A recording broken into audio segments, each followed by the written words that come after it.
Nah, guys, kembali lagi di channel Aprisitorus, di mana channel ini akan memberikan diri kamu suatu informasi baik dari pekerjaan, asmara, keuangan, ataupun kehidupan diri kamu secara general. Sebelum saya memberikan suatu informasi dari beberapa aspek yang saya katakan tadi, saya juga mengingatkan kepada teman-teman, informasi yang saya berikan terhadap diri kamu bukan suatu acuan untuk kamu ambil dan untuk kamu terima. Saya hanya bisa memberikan diri kamu suatu informasi berdasarkan kartu yang saya pegang ini. Diri kamu hanya bisa berencana terhadap kehidupan kamu, akan tetapi di balik dari informasi dan perencanaan tersebut, lagi-lagi yang menentukan adalah Sang Pencipta. Sebelum saya mengambil satu persatu kartu yang saya pegang ini secara acak, saya juga mengingatkan kepada teman-teman apabila ketemu dengan channel saya agar menekan tombol subscribe-nya dan menyalakan loncengnya supaya next video saya lebih semangat untuk memberikan suatu informasi baik terhadap kondisi energi kamu, manusia yang selama ini kamu prioritaskan, serta pihak ketiganya. Oke Wak Geng, malam hari ini saya ingin mengarah terhadap pihak ketiga. Hanya sekedar ingin mengetahui bagaimana pergerakan energi pihak ketiga.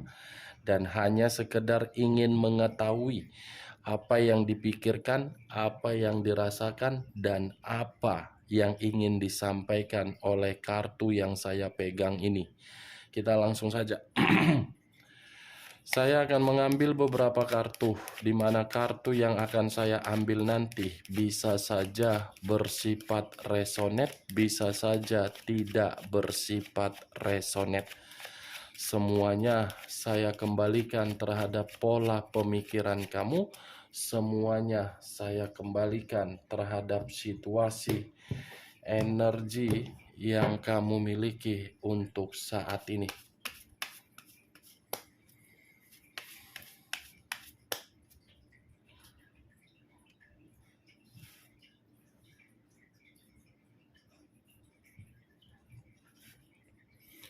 Muncul kartu ini. Sekali lagi saya mengatakan muncul kartu yang saya pegang ini. Di mana kemunculan kartu yang saya pegang ini seperti memberikan suatu gambaran yang dimana gambaran tersebut berasal dari kondisi pemikiran. Bisa saja saya mengategorikan pihak ketiga untuk malam hari ini ada situasi yang mengganggu pemikiran dia, di mana situasi tersebut membuat kondisi perasaan dia benar-benar sedang putus asa. Bukan hanya kondisi perasaan, tetapi kondisi batin pun seperti sedang pasrah. Muncul kartu Page of Wands. Page of Wands terdiri dari satu tongkat, yang dimana tongkat ini berdiri tegak, tetapi berdiri tegak bisa saja saya kategorikan ada sesuatu hal yang terjadi di dalam komitmen perselingkuhan tersebut.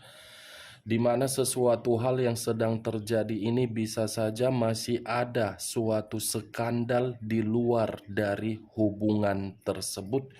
Saya tidak bisa memastikan apakah pihak ketiga yang melakukan atau mungkin manusia tersebut, tetapi saya hanya bisa mengatakan komitmen itu tidak lagi bersifat setia.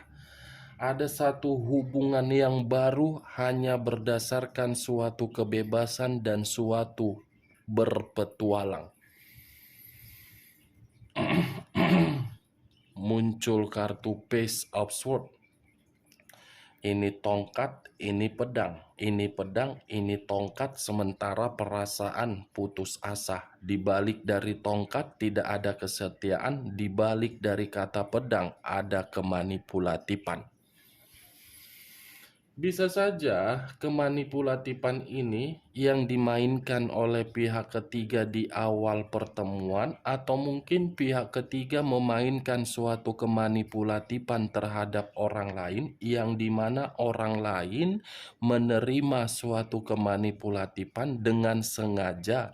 Kehadiran pihak lain seakan-akan membuat pihak ketiga merasa terganggu, atau pace of sword ini bisa saja saya arahkan terhadap manusia tersebut, yang dimana manusia itu mencoba untuk memanipulasi pihak ketiganya karena ada tujuan dan karena ada maksud. Muncul kartu The Lovers. Saya mengarah terhadap pihak ketiga, kartunya sendiri yang keluar. Kata The Lovers lebih mendominasi terhadap unsur udara, berlambangkan 3 zodiak: Aquarius, Gemini, dan Libra. Kalau saya mencoba untuk mengesampingkan ketiga zodiak yang saya katakan tadi, mungkin masih kata kemungkinan, bukan sebagai acuan untuk kamu terima. Bisa saja penglihatan saya, yang sekuat apapun saya melihat dan menerobos di sini, kemungkinan pihak ketiga ini merasa komitmen dia yang dia jalankan terhadap manusia tersebut tidak lagi bersifat harmonis. Kenapa? Karena sesuai dengan kartu kedua, kartu kedua saja sudah muncul skandal cinta. Berarti secara otomatis skandal cinta itulah yang membuat hubungan perselingkuhan itu bersifat tidak harmonis. Di luar dari kondisi ketidakharmonisan itu, perselingkuhan itu sudah memiliki yang namanya pertentangan antara pemikiran manusia tersebut dengan pemikiran pihak ketiga. Tidak satu pemikiran.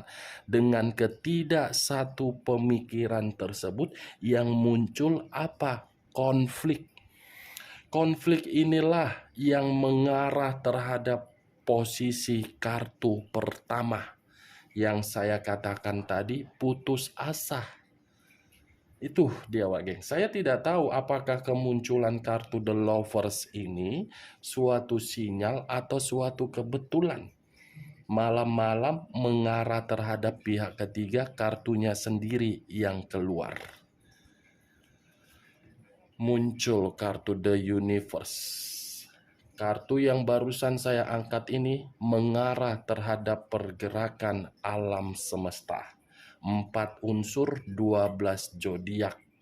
Bisa saja unsur alam semesta yang mencoba untuk membalikkan kondisi perselingkuhan itu, yang dimana untuk ditinggalkan dan meninggalkan. Kenapa? Masih ada kebusukan yang disimpan. Muncul kartu The Wheel of Fortune. Kata The Wheel of Fortune memiliki 2 arti, keberuntungan, nasib, dan gelisah.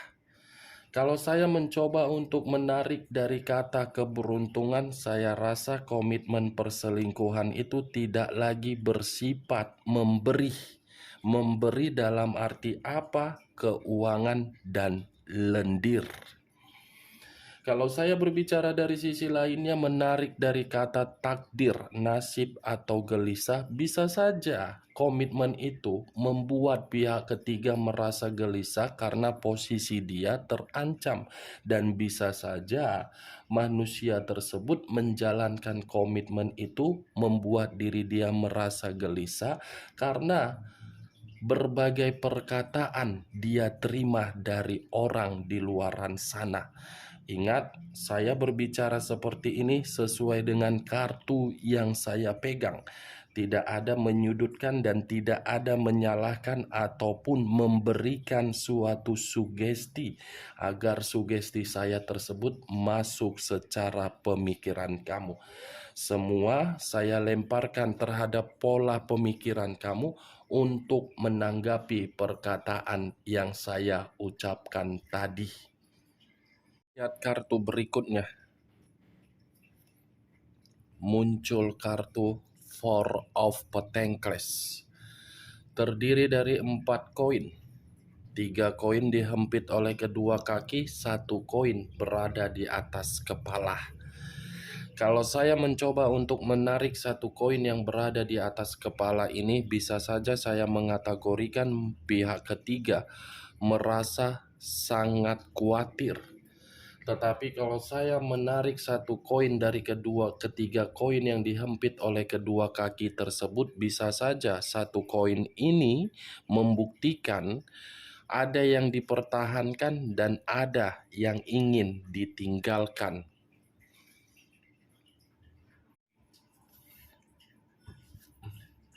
Muncul kartu The Emperor. Sekali lagi saya mengatakan muncul kartu The Emperor, di mana kemunculan kartu The Emperor ini berbicara dari unsur api berlambangkan 3 zodiak: Aries, Leo, dan Sagittarius. Kalau saya mencoba untuk mengesampingkan ketiga zodiak yang saya katakan tadi, untuk malam hari ini pergerakan energi yang dimiliki oleh pihak ketiga benar-benar sedang tidak stabil. Ketidakstabilan itu membuat pihak ketiga merasa sangat agresif. Agresif dalam arti menuntut agar manusia tersebut memberi apa yang diminta oleh pihak ketiga. Ketidakstabilan itu seakan-akan mengarah terhadap kondisi pemikiran, yang dimana pemikiran berimajinasi sehingga pemikiran tidak jernih. Muncul kartu King of Pentacles, raja atau ratu yang memegang 1 koin. Koin yang dipegang bisa saja saya kategorikan kehadiran energi baru, bisa saja saya kategorikan kemakmuran. Karena ini adalah kartu raja koin, raja materi. Berarti pihak ketiga menginginkan materi. Ini yang agresif yang saya katakan tadi. Muncul kartu Seven of Pentacles. Terdiri dari 7 koin. Kalau saya mencoba untuk mengambil 1 koin dari ke-7 koin tersebut, 1 koin yang saya ambil ini seperti memberitahukan pergerakan energi manusia pihak ketiga benar-benar sedang kecewa. Ada situasi kekecewaan yang begitu sangat mendalam yang sedang dirasakan oleh pihak ketiga. Dari unsur kekecewaan tersebut, pihak ketiga merasa bersedih. Muncul 10 tongkat. Terdiri dari 10 tongkat. Kalau saya mencoba untuk mengambil 1 tongkat dari ke-10 tongkat tersebut, 1 tongkat yang saya tarik ini seperti memberitahukan pihak ketiga merasa ada beban dan pihak ketiga merasa ada tanggung jawab, dan kondisi batin pihak ketiga seperti keadaan yang overload. Overload dalam arti apa? Memaksakan diri terhadap komitmen perselingkuhan padahal ingin pergi. Muncul kartu Page of Pentacles. Lagi-lagi kartu materi yang keluar. Dengan kata lain, kartu ini bersifat kemiskinan atau bersifat pertolongan. Pihak ketiga seperti ingin meminta suatu pertolongan ini, yang karena dimana pertolongan itu membuat pihak ketiga merasa apa ya, ya ibaratnya posisi pihak ketiga tidak nyaman. Itu dia wage. Ini dia, ada ketidaknyamanan. Kita lihat kartu terakhir. Muncul 2 pedang yang bersilang, kiri dengan kanan, kanan dengan kiri. Kalau saya mencoba untuk menarik satu pedang dari kedua pedang tersebut, mungkin kondisi batin yang buntu, kondisi batin yang putus asa, yang dimana batin itu buntu membuat pihak ketiga hanya berdiam diri sambil menangis.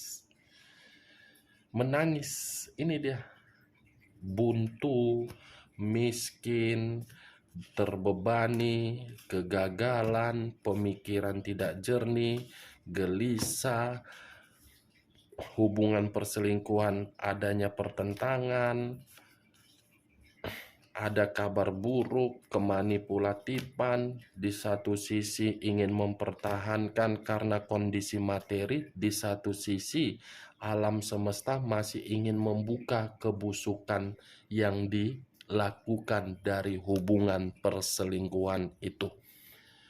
Oke Wak Geng, hanya itu yang bisa saya berikan informasinya terhadap diri kamu ketika diri saya mengarah terhadap pihak ketiga. Sebelum saya menutup perkataan saya, anggap perkataan saya untuk malam hari ini ketika mengarah terhadap pihak ketiga sebagai gibahan, bukan sebagai acuan untuk mendapatkan suatu keputusan. Ya ibaratnya sambil diri kamu menikmati makan malam atau cemilan malam atau diri kamu tidak bisa tidur. Oke Wak Geng, hanya itu yang bisa saya berikan. Sekian dulu informasinya. Salam kartu tarot, salam zodiak.